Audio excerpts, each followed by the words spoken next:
मु स्वामी जोगानंद सरस्वती आंकुली ब्रह्मपुर। कौन कहे नूतन सरकार है श्रीमंदिर चारिद्वार हाँ अत्यंत खुशी विषय यहाँ कि मोहन सरकार मोहन माझी आदरणीय से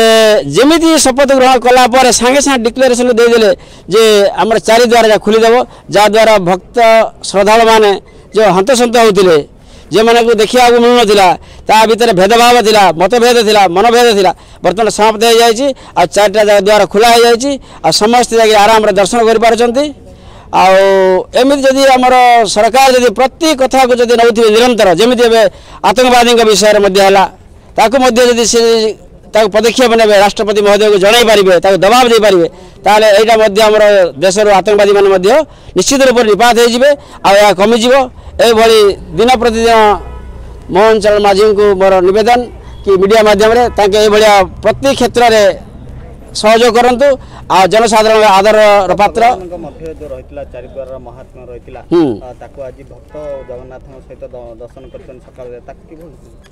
हाँ भक्त भगवान जो तारतम्य रही है दूरता थिला ताकू वर्तमान दूर हो जाए समस्त श्रद्धार सहित जगन्नाथ दर्शन कर अन्य श्रद्धालु मैंने भूरी भूरी प्रशंसा करुँद्वारा कि आम भगवान को देखिपुँ भगवान दर्शन कर द्वारा प्रेरणा पाइपुँ प्रातः काल स्मरणीय आमर जगन्नाथ को आम स्मरण कर बहुत बहुत खुशी अच्छे। जय जगन्नाथ।